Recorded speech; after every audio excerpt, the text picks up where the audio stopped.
Interpellation et contrôle par les chauffeurs, personnes payées par les dealers pour les prévenir de l'arrivée de la police, lors de mes déplacements entre mes écoles. Il est stoppé par un trafiquant de drogue à l'entrée de cette ruelle qu'il a l'habitude d'emprunter. Arrivé devant ce raccourci, je me fais interpeller en fait. Moi aussi, je t'aime. Oh monsieur, vous allez où? Dans un premier temps... La faille n'est pas le premier enseignant à être ainsi filtré. 3 jours plus tard, le professeur est convoqué au commissariat de quartier. Oh. En fait, je suis reçu par un policier qui me pose des questions et qui ensuite me montre un fichier avec des photos de personnes. Donc je reconnais une personne, le policier prend ma déposition, je sors du commissariat et là, trop pour moi, je ne pouvais plus, c'est-à-dire que à un moment ça a été des maux de tête terribles, de grosses migraines, ça a été des troubles du sommeil, ça a été des moments, des crises d'angoisse. Aujourd'hui, Frédéric Lafaille va mieux, À 5 que je vois pas mais bien. il a demandé sa mutation. Ils ont un peu réussi à me faire partir, mais c'est aussi une solution pour... Le trafic de stupéfiants a-t-il pu autant s'enraciner? Au point de contrôler les allées et venues de ceux qui travaillent dans le quartier. Au point de dissuader des professeurs de continuer à y enseigner. Au point de perturber le fonctionnement des écoles.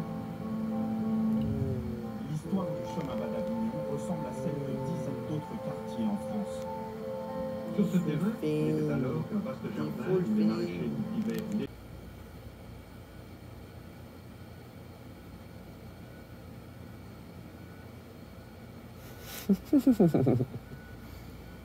On dit bravo, belle vie, belle vie. Alors, pour prendre des forces, Bravo. il s'accorde une pause petit déjeuner Voilà, bien regardez si c'est méritée beau ça. sur les rives du lac inférieur. Regardez, c'est magnifique. Voilà, là c'est mon petit déj. Certains guides touristiques étrangers présentent le bois et sa prostitution comme une attraction de la capitale, comme la Tour Eiffel ou les Champs-Élysées. Pour Cédric et ses collègues, il s'agit pourtant de limiter l'ampleur de cette activité. Et pour ça, il commence par la partie la plus visible, écarter les prostituées du bord de la route. Bonjour. Vous avez l'anglais s'il vous plaît?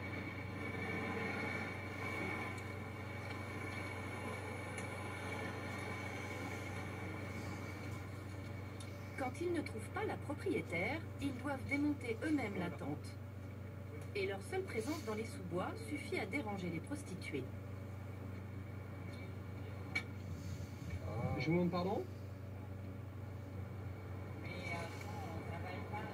Et alors? Nous on travaille par contre. Nous on travaille par contre. Bah oui, mais le trottoir il est à tout le monde et c'est surtout pas vous qui allez me dire ce que je dois faire. Voilà, bonne journée.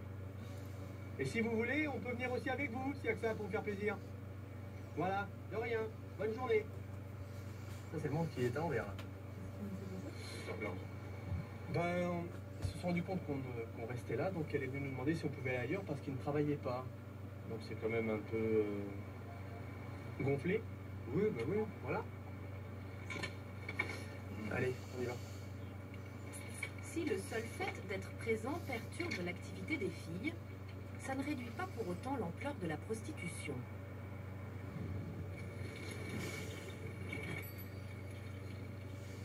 À d'autres endroits du bois, les policiers patrouillent, mais ne verbalisent pas.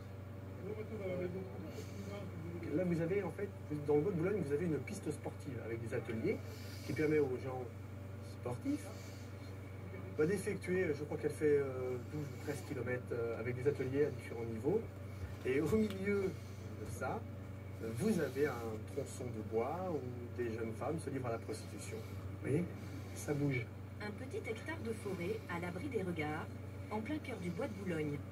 Cet endroit, les policiers l'ont surnommé Alors, vous voyez, là, le carré magique. ben là, vous avez plusieurs tentes qui ont été montées par des jeunes femmes qui se livrent à la prostitution. Puis vous avez plusieurs messieurs qui se promènent également là. Alors, beaucoup se promènent. C'est vrai que c'est un lieu de promenade. Il n'y a pas de problème. Ah, vous savez, les gens sont en statique autour des tentes. Ça ne ressemble pas à des cabines téléphoniques. Avoue que c'est quand même fou de pouvoir rentrer dans un magasin, de donner un bout de plastique à quelqu'un et que cette personne-là accepte de te donner des Reese. Hey, on oublie les chars volants. On est déjà au top, la gang. Ah, c'est malade.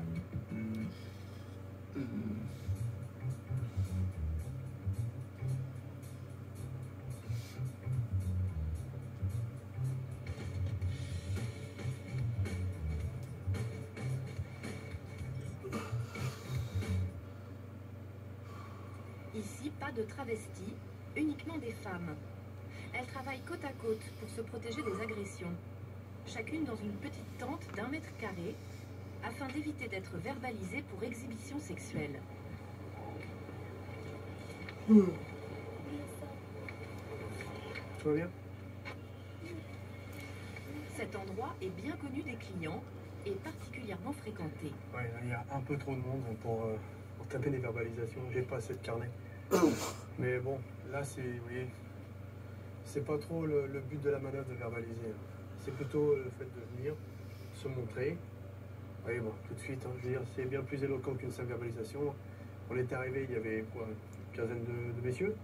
Et puis tout d'un coup, bah, silence de mort, il n'y a plus personne. Donc c'est plutôt le but. Bonjour, toute seule? C'est bon. Eh ben, bim. Un homme, pourtant, n'a pas eu le temps de quitter les lieux.